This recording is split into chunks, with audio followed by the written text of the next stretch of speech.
Hmm.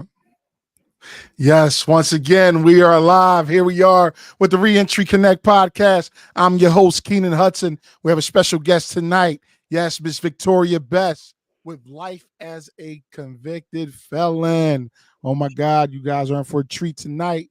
Before we get started, I just want to say, give a shout out to this actual sponsor, GPStransportation.net. I'm telling you, GPS Transportation. This episode of the Reentry Connect podcast is brought to you by GPS Transportation. GPS Transportation serves in Philadelphia and the surrounding states, which goes above and beyond. If you are searching for a five-star transportation company, GPS Transportation is the way to go. I'm telling you, the service is outstanding. You have medical transports, you have wheelchair accessible vans, airport transport, party buses, private luxury transport as well. If you want to contact them, you see the name on the screen, GPS Transportation. And then you also had the phone number, 215 774 9913. Okay, without further ado, we're back with the reentry. With the. I'm sorry, Miss Victoria. I'm not usually this nervous, but the Reentry Connect podcast once again, Miss Victoria. We appreciate you coming on. We know you're going to be sharing your story. You're going to be giving a lot of good information because you've been through the process of going to prison, having a felony, but you also knew what it was to come out and be a success in life.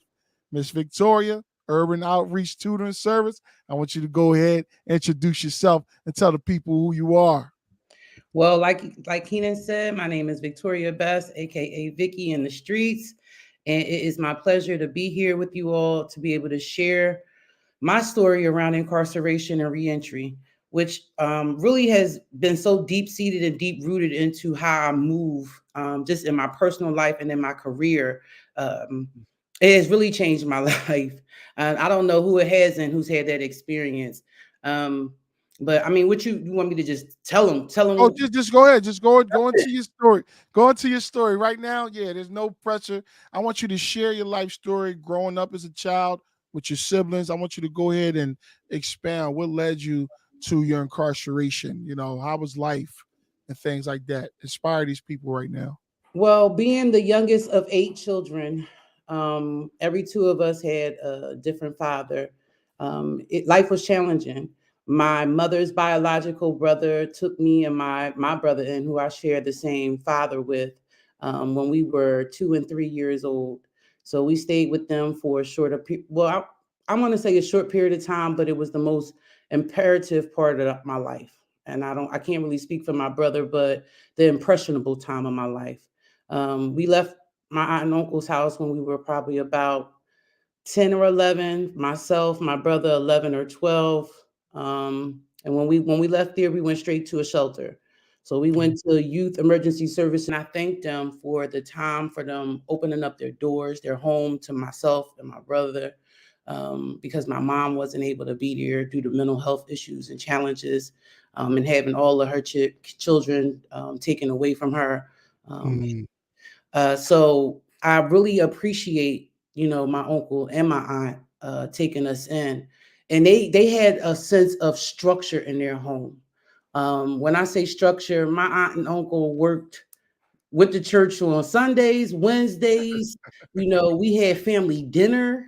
So I got wow. to see what that was like. My aunt always made sure that she came home and made a meal and we sat down and had dinner, even if Mm, my uncle couldn't be included on those evenings where he was working his second job. mhm. And then on Sundays, we always had that home cooked meal. So it really was devastating for me to go into, yes, at an early age, 10 or 11. And after that, I would be into so many foster homes and placements. My brother and I got split up. He went to a few foster homes or placements, but he wound up being adopted.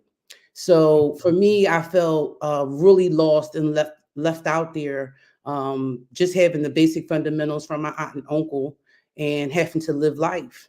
So I found myself being a teen mom, uh, Wow. getting pregnant early.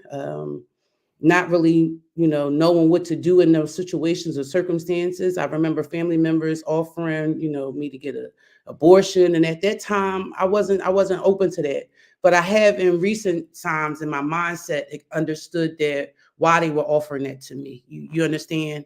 Now it took Mhm. me so many years. And not to say that I would have made a different decision, but I believe that it was out of care and Mhm. and not, to try to be a dictator or harm me.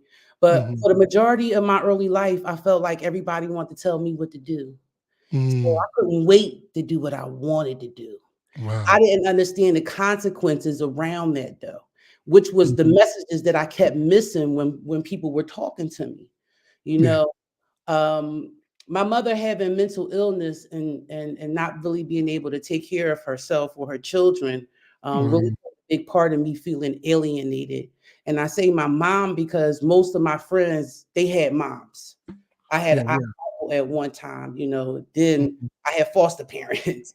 But Okay. my father was never present. I met him one time, and I remember him saying to my mom when I met him, asking my mom whose kids were we, not even knowing that we were his children.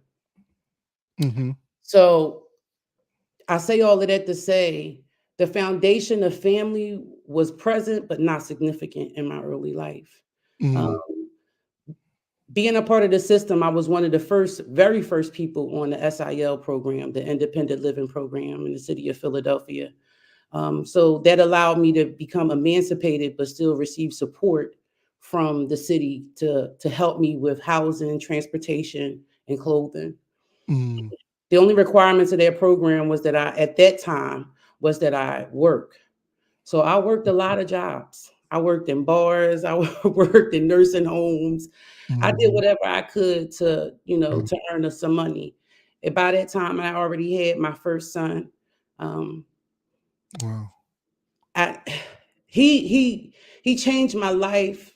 My oldest son, having him from being that reckless, selfish person that wanted to do all that I wanted to do, to Mhm. having to force myself to learn how to care Yeah. for somebody outside of myself because I felt like nobody in the world had really cared for me. Even though I had some good experiences being a child, they weren't sustainable enough to make me feel loved in those moments. Wow. So I started dating, was always dating and really out there as far as the dating, men that were older than me. I should have known better and they should have known better. Gotcha. Mhm. Gotcha. But the story went on. So how I got incarcerated was this gentleman told me that he was going to shoot me and my son, and I had relayed the message to my brother, and my brother responded with shooting him.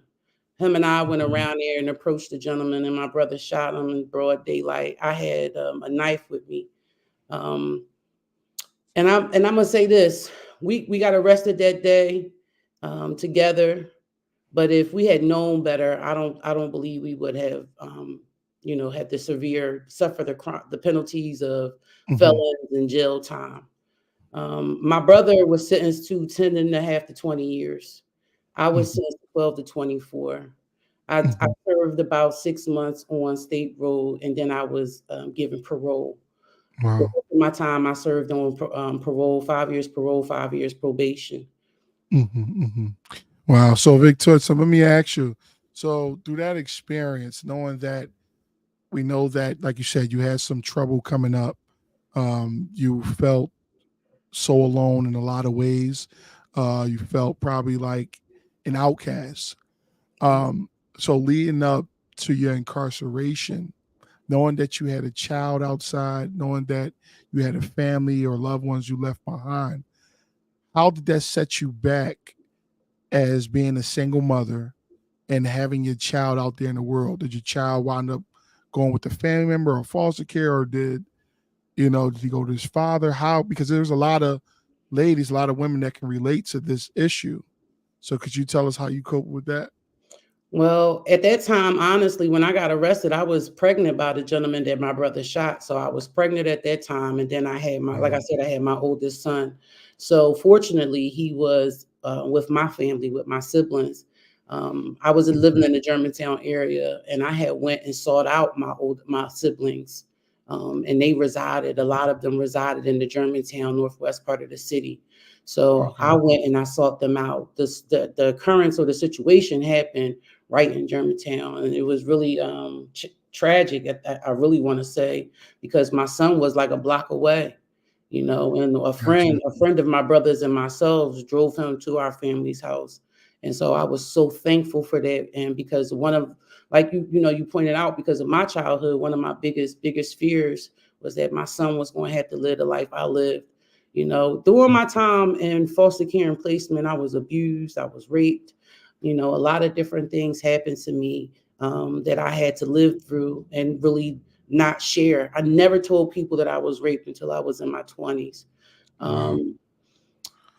So when I got my son back, I had got out of prison, and I had terminated the pregnancy because it was just too challenging to hold on Mhm. to, someone's baby who I just caused so much trauma in my life. And I Mhm. got my oldest son, and when I got my oldest son back, I'm gonna be honest, the feeling of nobody gonna love you like your mom gonna love you, or like I love you, just me, is what I felt when I seen him. But I was appreciative and thankful Mm. family had took him in. Gotcha. Um, when I got home, I lost my apartment. I got kicked out of the program because I was still young. I was over 18, but I was maybe 20 years old. Mhm. Um, I had nothing, nothing, Okay. nothing. So you They would took start from everything. ground zero again. Ground zero. And I remember the SIL program that I was in was under an organization called Delta Community Support Services. And they had asked me to speak when I was in the program. And at that time, I was like, I ain't telling nobody what I'm doing here. So, and my mom felt ashamed. And here, yet 2024, so thankful that I had that opportunity to have that type of support. But I remember when I got out and they kicked me out the program, going up to the director's office and telling him how I felt and how they had left me just hanging out there and what was I supposed to do. Mhm. And I was like, I was torn. I was torn. I was torn, Wow. but I found a Mhm. little gig, started working, Now, uh, how old were you at this point? probably about 20. So you were still fairly young, Yep. still finding your way, Yep. even after going through the things you've been through the court system. However, so this felony still stayed on you. This, that, I thought that, a lot of people were saying to me that, it was such a blessing that I didn't have to do the hard time like my brother was doing. But for Mhm. me, I felt that, but I didn't feel it. It was a burden. It was a burden for me to know that, one, my brother was still behind the walls. That's number Okay. one. And number two, it was a burden because how was I going to function now as a convicted felon? Right before I had gotten arrested, I had took my ASVAB to go into the military Wow. because I was really trying to do something better for myself. And the crazy thing, Keenan, is I didn't even know when I had applied to get into the military, they needed a high school diploma. I didn't know I had earned a high school diploma, so I went and took the GED test. Wow. So some years later, I get a call from my high school, and they tell me that I had been having a diploma there that they were trying to get to me for some time now. Wow.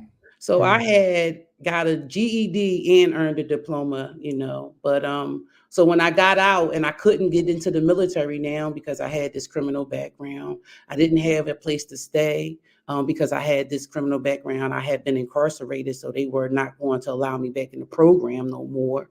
Mhm. All of my belongings had been ransacked, taken through in the apartment that I was staying in. So I literally didn't have anything. I had to take in donations for furniture for my son and myself. Mm. Yeah. Wow. So throughout that time, so now you was going through this struggle, which most women go through, even the ones that are not convicted with a felony. A lot of them struggle being a single parent. Now, by you going through that struggle, I know that eventually you start to make a transformation in your life to whereas you started a nonprofit up. Now, what led up to that and why? So the nonprofit really was the last outcome.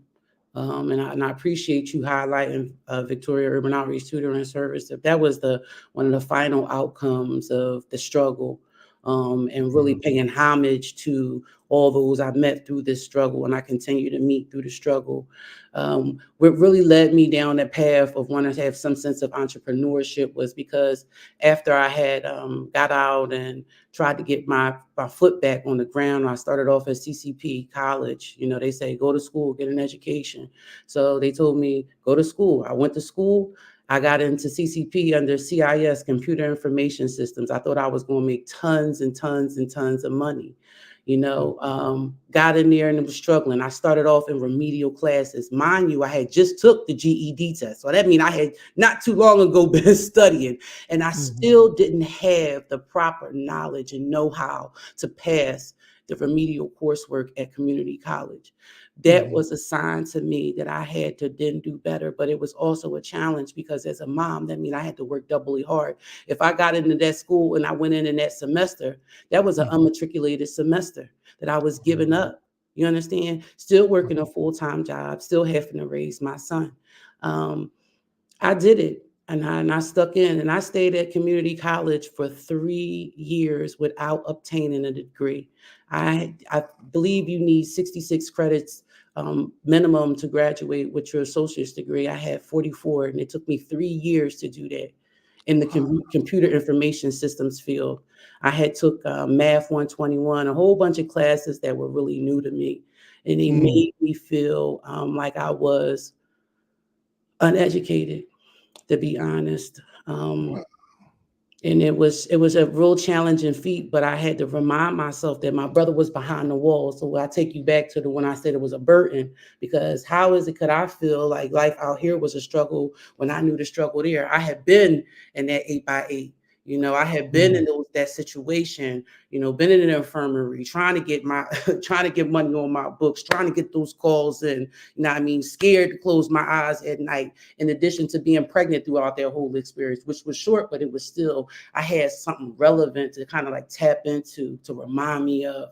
After that, I was at CCP and I met a teacher. And I told him I was a single mom, and he wanted to tutor me. And I said, I can't go to tutoring on the weekends. I go see my brother at the prison. You understand? And he says, don't worry about it. When do you have free time? I said, I never have free time. He said, whenever you can, come to my house and bring your son. You know what hit my mind instantaneously? Here's another man trying to get over on me, that would get me in his space and want me to need him so that he could use me. That's the way I felt. That was my attitude, being resentful as being a single Black mom. And I'm saying Black in particular.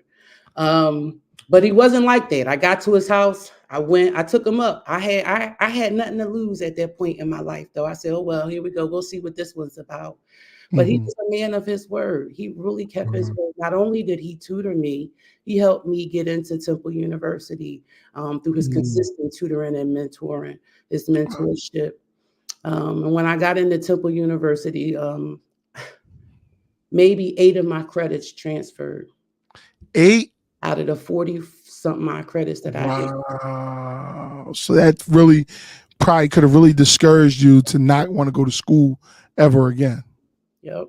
After all this, and I'm assuming that you probably took out a student loan, so they probably, been taxing you on that. And all of a sudden, so you went from the community college to a university, and none of the credits were transferable. Only credits was transferable was the English credit and the math credits. Everything else I had to take over. So I did 4 whole years at Temple after just doing 3 years at community college.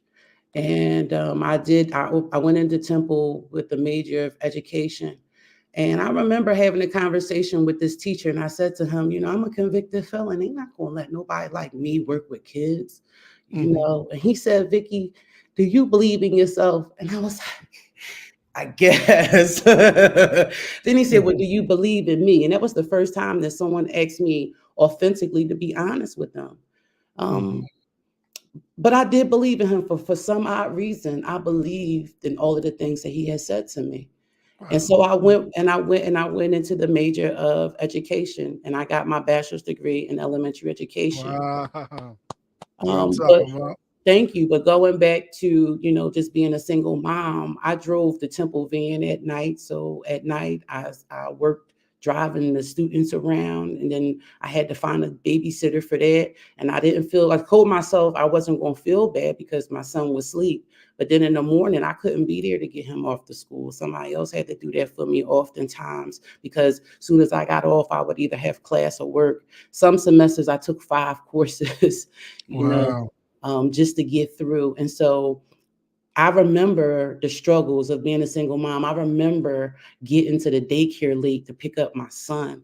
I Wow. remember the cops coming to my house because I had overslept when I got a chance to stop in for a minute just for a nap because I forgot to pick my son up. Wow. You know what I mean? So it was really hard. And I had built up a lot of resentment towards his father initially because I felt like, you left me out here to do this while you get to live the life that you wanted to live. Mhm. And now in these moments, I realized that it was such a privilege and an honor to be able to have my oldest son go along that journey with me. I know it was hard for him, which he's already shared with me, but just the fact that he can see when you work, what happens, what comes out of perseverance. And I wanted him to have an example in his life. Wow. And Powerful. so, yeah. Powerful. That's very powerful. And I'm quite sure that a lot of viewers that are listening right now, that even though you may go through the tribulations through life, she just mentioned that the perseverance is when you endure the most. That's when the reward is going to come. We understand that sometimes all of us want to give up at times. We all want to give up. We all want to throw in the towel, say, I can't do it. I can't take it anymore. But you just keep trying. You should keep giving in your best, keep giving in your all, and things will work out and come through for you. Yeah. So, Miss Victoria, if you could continue. So you got your bachelor's, and I'm so happy that you achieved your degree. You never gave up, even though them credits they didn't want to transfer. It's just so ridiculous when you think about school. And however, education is very important. That is, knowledge is power. Mhm. The more you know, the more doors will open. Not saying that um, is guaranteeing a certain career, but it opens up a lot of leeway for a lot of people. I'm gonna give a shout out to some of these people that's over here, giving you saying so she Jackie, she's saying so frustrating they didn't transfer all your credits. Super sorry to hear that. She said you are a rock star, Victoria. Thank you, People are Jackie. encouraging you. Mr. Hildebrand Pelzer, he's actually one of the top officials for the school board of Philadelphia right here. He said this is very powerful. And Thank this, for him to say that, that means he's really tuning in and listening because he's big on education, especially on juveniles that are incarcerated, their education as well. He was actually my principal at Pennypack House School when I was at the you. House of Correction. He came in. I seen him really form a curriculum there that really took things to another level. Um, then you got Be Nice. He said the ladies are listening to this. Yeah, absolutely. You absolutely best believe, even if some people are not commenting right now, people are listening to you, Miss Victoria. So don't feel as though you're not being heard. Your voice is being heard, and people are really, some people are shy to comment, but I'm telling you, between here and all the other platforms, people are always, looking for that advice. And sometimes from a man's perspective, I can't really give the advice to a woman, you know what I mean, if I haven't lived in a woman's shoes. I can give them certain perspectives, if you need advice about with your son or if you need certain, fundamental things about life, but there's just some things that you can't school. So it's always good to have a female or somebody that's been through it that can relate to the women as well. That's what the whole base of the Reentry Connect podcast is. People from different perspective. We're very integrative. We bring people together. So This is very good information that you're giving us. So I want you to go ahead and get to the. I definitely want to get to the good part of how you formed that nonprofit. How did it get to the? You went from trying to trust somebody, the two of you, and then all of a sudden you started a business. Like we need to know this. We need to know this. Well, and I thank you again. The inspiration for the nonprofit is stemmed from that teacher, and that's why I wanted to make sure that I included him in this story Wow. because again, so oftentimes you don't meet authentic people. And for me to meet a man that was not designed to live off of his desires was something that I didn't think would ever happen. And so to meet this authentic person who helped me, who opened up his home to me, who helped me find stable housing, Wow. I can't tell you, I had to humble myself. That was the first part of this process. It was humbling myself to come outside of the anger, the aggression, and to ask politely for help and wait for it. And when it came, I had to be prepared to receive it. I did a lot of crying during that time in my life. So now I'm a very emotional person. Wow. Most people that know me, they be like, uh-oh, Victoria gonna cry, she gonna cry. Yes, I am, because being connected to my feelings was so important. So that I could grow and I could let go of all of that baggage that I was carrying, angry with my mom, angry with my siblings. Why y'all let me go through all of that? I felt like I was the youngest. My oldest sister is in her 50s, almost 60. And I felt like they were old enough to take me. Why didn't they take me? Why? Why? All of the questions, why?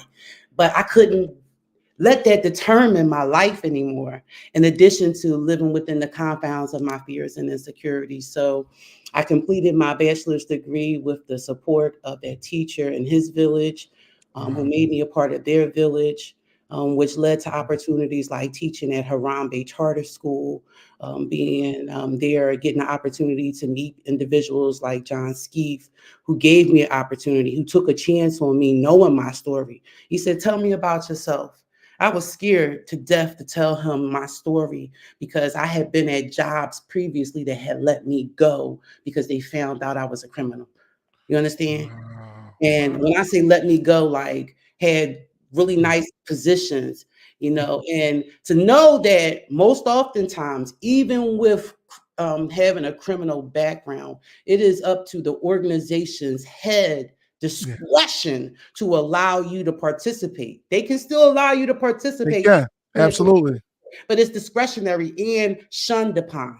Yeah. And all of the people that I have met, even when I've done all of the enormous amount of work, gave my time, sacrificed being with my son, just so Yeah. I can have some type of pay and really build a career, would let me go in a drop So of a that dime. you can. I Yeah. worked at Martin Luther Silver Spring Schools, also called St. Mary's, also was called the Villa when taken over by PMHC. And I had worked there for almost 6, 7 years. I held Wow. 3 positions. I was a residential supervisor, a teacher, and a residential staff. Wow. And at the drop of a second, when I had went to my director and asked her to give me an opportunity to be open and honest with her, because when I had gotten the position, it wasn't a requirement to have an FBI clearance at that time. She Mm. still decided to let me go. And Wow. it hurt my heart because Mhm. being at, I don't know, people have experience with residential. It's a 24-hour facility. You serving, individuals 24 hours. And so we were always lacking of staff, Mhm. snowstorms, I'm there. My son is at home. Wow. you You know, sacrificing. I'm sacrificing. And at the first Sacrificing. opportunity, I asked you to do a little thing for me. And that's the way I felt Yeah. about it. And Yeah. so I think why this is important to share is because we want to know how Victoria Urban Outreach Tutoring Service got started. It's because all of those closed doors, because of all of those inconsistent appreciations Mhm. that I wasn't given throughout my experiences in life. But what I wasn't going to do was give up. Once I had the opportunity to see the deficiencies in the schools, to see the Mhm. challenges that other youth were going through placements that Mhm. I had been in, it was Mhm. like, no, I'm not going to give up. So Mhm. I I I Mhm. I started my own business in 2015, which really was a beauty business that I started. I was like in one of my lives, I was like, oh, I'm a model, I'm going to do beauty. Yeah, So yeah. at that time, though, I was just had my second son, who's 8. So my children are 18 years apart. My oldest son is 26 currently, and my youngest son is 8. So when I Mhm. just was having him, I was like, all right, well, I can't be no esthetician and do all this beauty stuff with no baby on my side. Mhm, mhm. So somebody said to me, well, Vicky, why don't you do your passion? You're good at working with kids and educating. Why don't you do it? I said out loud, well, nobody else ain't take a chance on me. Why should I? That's what I told Mm. the person who had suggested it to me. Yeah, And yeah. she said, I don't believe that. In the midst of all of that, though, I will share that after I got my bachelor's degree and while working at places like St. Mary's, Villa for Children, and Cadenzia, different places, I worked at various places in the city. Um, Mhm. I was obtaining my master's degrees. So right after Temple, probably about 2010, I went into Lincoln University. I was so appreciative to be at a HBCU and have that opportunity and that experience. And I got my first master's degree in elementary education. And then I went on in 2012 and got my second master's degree in early childhood. And then I Right. went on. Scared of you. I'm scared of you. Right. Hold up. And I Got me started feeling. the Okay. coursework. I completed the coursework for a master's degree in literacy and reading, and then I started the coursework for a master's degree in organizational leadership and development. Um, After doing all of that, and again, being terminated from my job, having my youngest son, I did have the support of that time of his father when I first started my business. But the first business was Victoria's Tutoring Service. And so that's why I said this was the real last outcome of the work.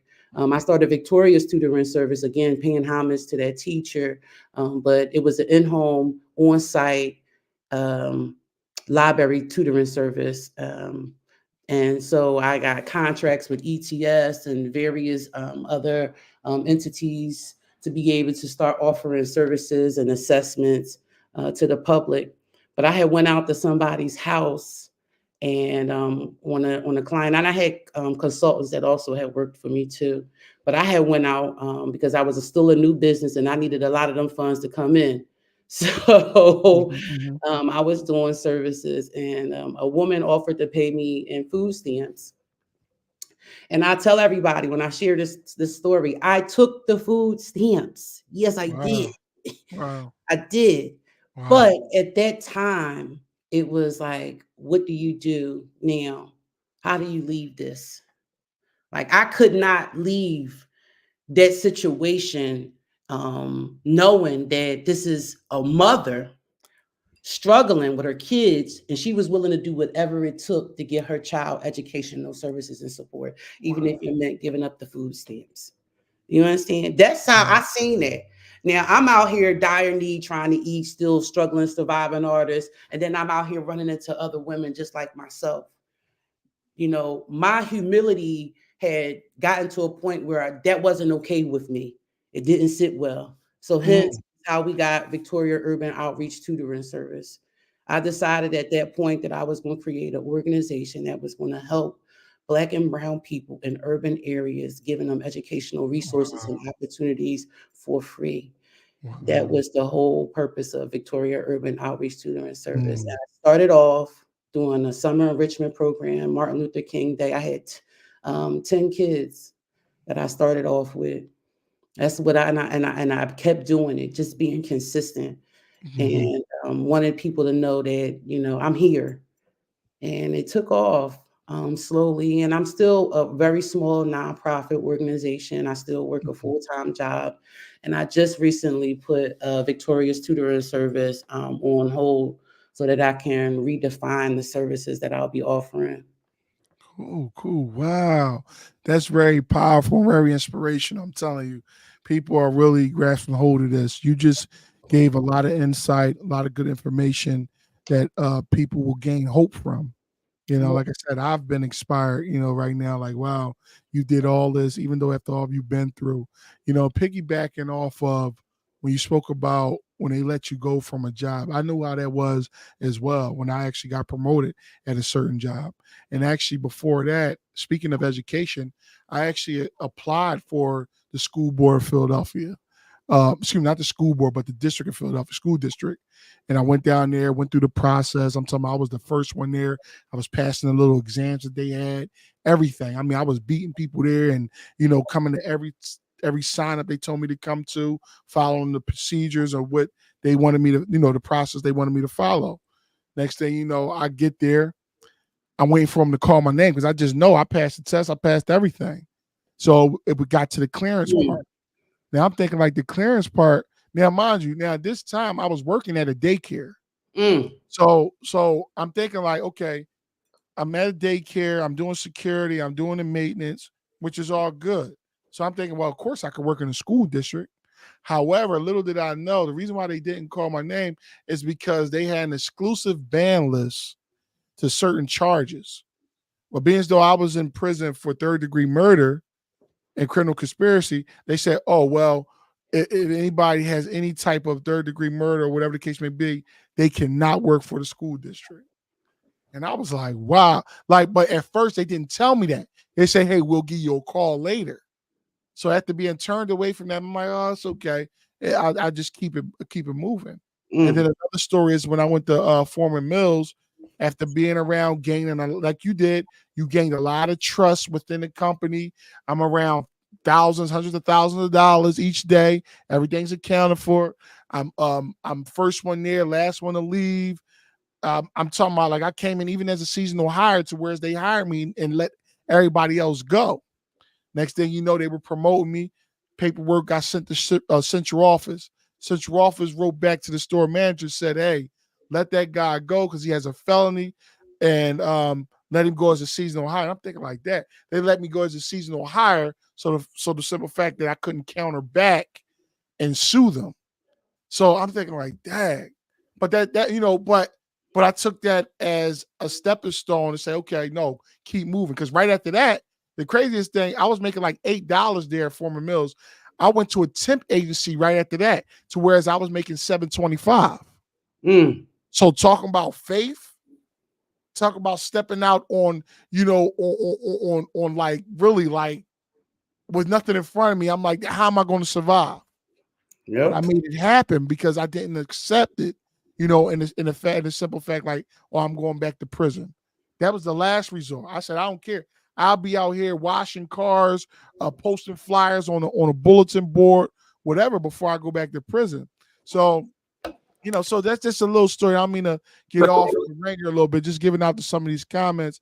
I know Bayak, he said, yes. He says it's hard to get past that. I lost a major opportunity due to my clearances. And that goes on with a lot of people. However, there's still opportunities out there, though.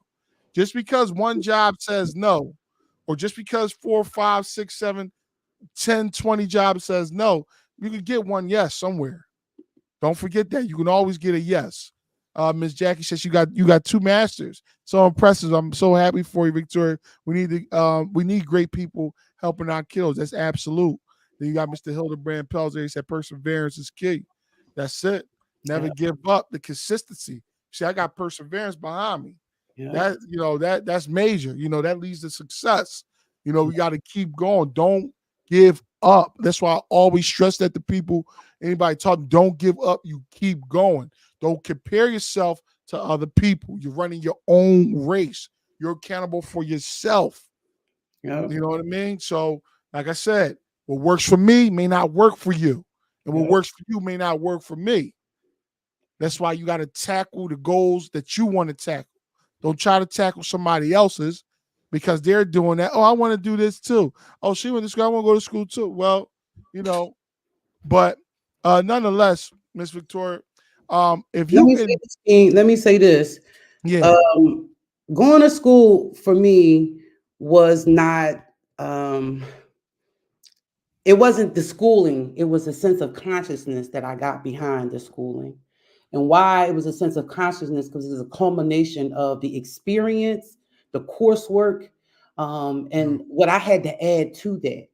Mm-hmm. And what I mean by that is I'm in a room with people who I felt like had been more well versed, more well read than myself. So I had a lot of catching up to do. I couldn't keep up with topics of conversations. When you out here living life on life terms, you able to fly by on conversations that you could just shuck and jive with. I'm gonna keep Yeah, it 100, you know. absolutely. But when you want to get down to the nitty gritty and understanding why are we really here? What is my purpose? What it is that I'm Yeah, doing? yeah, You know, you got to kind of start focusing and understanding history and the dynamics of the world in which you live. yeah, And the yeah. only way you could do that is through literacy and Mm-hmm. math. Math is the one subject that is a priori. You could go anywhere and that is the universal language. Yeah, Math. that's it. Yeah, yeah. So for me, when I talk about education, and this is partially why I started Victoria Urban Outreach Tutoring Service, not to get Mm-hmm. people to go to college unless they want to. It's for Uh-huh. them to have the skills to be able to go to a trade school, to be able to go to a college, to be able to start their own business, whatever they want to do, but to begin to start understanding the words in which they say and read. That's You, it. you you understand what I mean? So just to really bring some fundamental consciousness to individuals and Yeah. how I'm able to do that, knowing nowadays that people can't even write letters, they don't even know how to write in cursive, signing a check. If different things happen right now, we're so reliable upon technology, and I'm excited about the evolution of it and where it's Mm-hmm. taking our society as a culture. But we also have to remember we have to have some main frames of communication and being diverse and being able to be on either side of that, Yeah. technology savvy, but also being present savvy, socializing Presence. and what that looks Ooh. like. So, Ooh. again, but I really want to say that even when I was working back at that job and they let me go, I never went to none of my grad school graduations. I worked. So when everybody else was walking, I wasn't. I was at work. I couldn't afford to go to my graduation. Wow. I couldn't Wow. afford to go. I couldn't afford to get to campus, take off work. At that time, I didn't have a car. I was hustling just to try to make sure that my son had a decent place to stay. We ain't live in a neighborhood where Wow. I was afraid that he was afraid. That was really important to me because we had lived that life for so long. I remember living down South Philly. I often tell people, they be like, "Where are you from, Vic?" I'm like, "I'm from Philly. I'm from everywhere." Living in foster homes and then just not having stability in my life. I've literally lived everywhere around the city trying to keep a roof over me and my son and then my son's head, you know, throughout Mhm. this journey. I used to live on 17th and Wharton down South Philly. And I remember walking all the way to Washington Ave from Wow. 17th and Wharton with my cart with my son, you know what I mean? So we can go to Save a Lot, we can go grab some of that food, even, you know what I mean? If I had enough or we had the energy, we walking down to the 9th Street Market. You understand what I'm saying? Wow. Wow. Walking to the laundromat on Broad and Snyder from from Wow. So you was on a mission. Wharton. You know what I'm saying? You was on a mission. I had to be Yeah. on that You was on mission grind. because wasn't nobody going to do it for me. And I had to step up early in life and learn those things. I didn't want to be one of those people that talked about, everything that I saw and didn't do nothing about it. Oh, Mhm. you got kids running around here in they diapers. You just talking about that. Well, what you going to do? Yeah. Yeah. Yeah. We Yeah. Yeah. Yeah. gonna take some accountability, some responsibility for ourselves, You gotta and get it. the other thing was really, which was honestly the challenge for me, was really learning to love myself. Mm-hmm. And so throughout this experience, and I believe because of one of the outcomes of being having a criminal experience, it forced Mm-hmm. me to learn to love myself.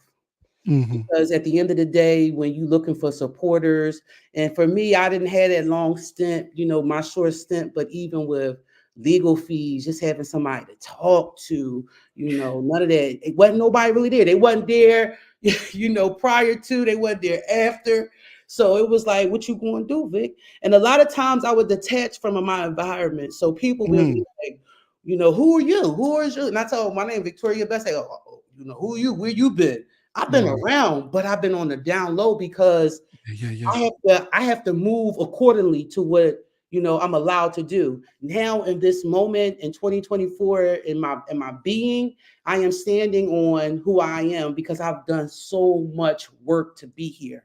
And if Yes. what I haven't done isn't enough to be able to say, hey, I am authentically here to support myself, my family, and my community, and I want to give back, then I Wow. don't know what else it is left for me to do. You Yeah, yeah, know, yeah, yeah. to be able to expel that to people, not ever Mhm. having any other challenges with criminal background, but Yeah. always having this sense of judgment. And last thing on this note, I Uh-huh. want to share with people, or just I want to share is that, oftentimes people tell me, "Oh, you lucky. Isn't it nice that you got that opportunity? Considering your background." No, it ain't No. nice. It ain't luck.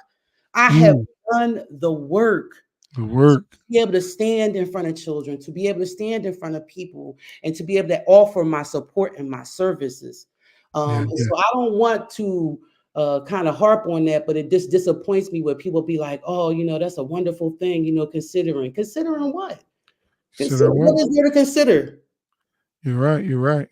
When we Absolutely. suggest that we want to rehabilitate people, we want to give them a second chance and an opportunity, that means we need to do just that.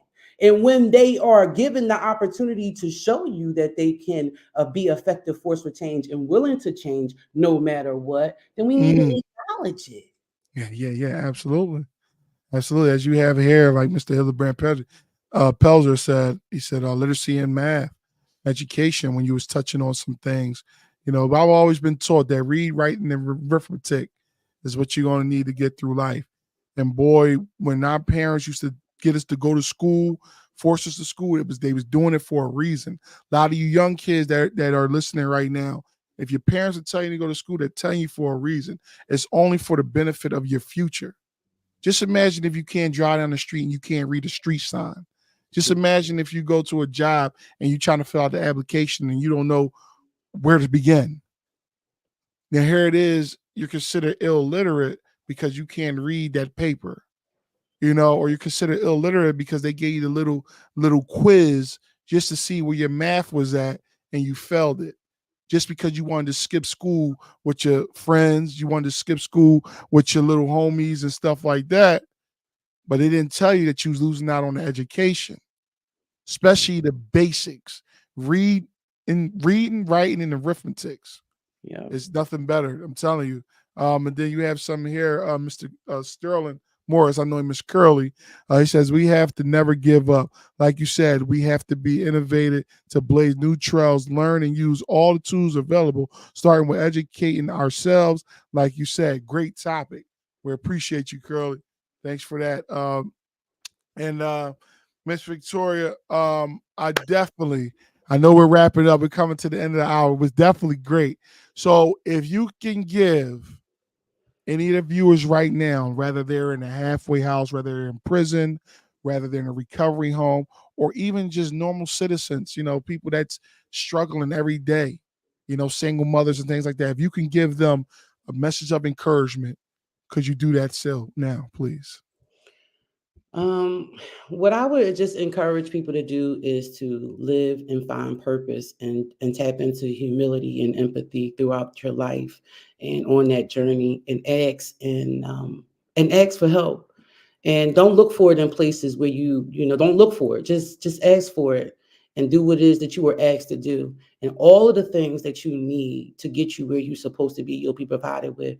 One thing that I have realized throughout this journey, I have been displaced, homeless. I've had, cars, no cars. But what I've realized is at every juncture, I was provided with the basic things that I needed to move forward. And what I mean by that, if I had my health to be able to walk from 17th and Wharton to 9th and Washington, I had my health to be able to do that. I was given what I was needed in order to move forward. So I want to just tell people, don't expect big endeavors to get you where you're supposed to be. Use what you have, whatever that is. If it's something spectacular that or some grandiose, way you can get there, fine. But if it's not, go along for the ride. Whether you are in a limousine or you're on a bike, go for the ride. And the difference between that scenario is that one, you're being driven around, but on the bike, you have to operate that and you have Mm. to work to move that vehicle. And Wow. so I just want to encourage people to do the work and don't worry about anything else. I never missed a meal. It might have Mm. been a peanut butter and jelly sandwich. It might have been an egg sandwich, but I never missed a meal. Mm. My son never missed a meal. We were blessed to be always to have a place to stay. Whether it was with somebody or on somebody's couch, we had a place to stay. I Mm. never focused on the things that I didn't have, but focused on the things that I did have to be able to move forward. So if I can inspire people to do anything is to move forward. And lastly, I just want to share this part. Throughout this whole journey, I have been applying for my pardon. That's what literacy can do. And essentially, when I was applying or when I was even inquiring about the pardon process, it was told, you got to get a lawyer, you got to do this. Nope. I read the paperwork. I read it front and back 4 or 5 times, the whole thing, and on expungement, clemency, pardons, the process, different state regulations, how everything goes. And I filled out the application myself. And when I had did my first pardon, it was denied. I didn't even go to the board. Second one, and after each time you make these applications to for this, they make you wait. There's a waiting period. And I'm not talking about no week or 2 weeks. It's either 12 to 24 months in between. To just bring us up to date, last year, June 15th, 2023, the pardon board voted on my pardon. And I Wow. got my pardon to go to the governor. So I was ecstatic because, again, irregardless of whatever the outcome is for me, I've done all the work. I've Done done all the all work. the work. And so I Powerful. want to continue to assist others. And I thank you for platforms like this to be able to Mm. allow me to share that. With my nonprofit right now, I have been moving to open up different opportunities to help individuals with incarceration and reentry background around literacy, around education, around sharing my story. So March 13th, I'll be at the Free Library with a few others, Eddie's House, excuse me, with the documentary Part in Me. And hopefully, people can join, come out, look us up. But I'm really now wanting to hone into who I have become because I want my children to be proud of who I have become. I want Absolutely. them to be proud of not the bad decisions, but of the decisions that led me to the person that I am today. Thank you so Absolutely. much for this So, opportunity. so Miss Victoria, how do they contact you if they Victoria want? Best at Voice.org. They can hit up the website. You can hit me up on Instagram, Facebook. I'm still learning how to use some of them other social medias, you Get know. out of here. You ain't that old. Get out of here. Well, Miss Victoria has definitely been real. And before we go, yes, this episode of the Reentry Connect podcast has been brought to you by the GPS Transportation. Again, if you're looking for wheelchair accessible transports, if you're looking for party buses, if you're looking for different types of private transportation, luxury, whatever you want, look at the gpstransportation.net. You can hit them up, or 215-774-9913. If you as well, if you mention my name, the Reentry Connect podcast, Keenan Hudson, you will get a special rate. So again, if you're looking for that transportation, hit up gpstransportation.net. It's being brought to you by. Once again, it's your host, Keenan Hudson. We appreciate everybody for tuning in tonight. Don't forget to like, share, subscribe. Go to Miss Victoria's page. She said her name is Victoria Best. Go to both of her pages. She's on all social media platforms. And without further ado, we're going to go ahead and end it for tonight. So for everybody on all the platforms, Facebook, Instagram, YouTube, Twitch, Twitter, hey, have a great night, great evening, wherever you are. Might have a great day because it's not in certain time zones. We know it's still light outside. But until then,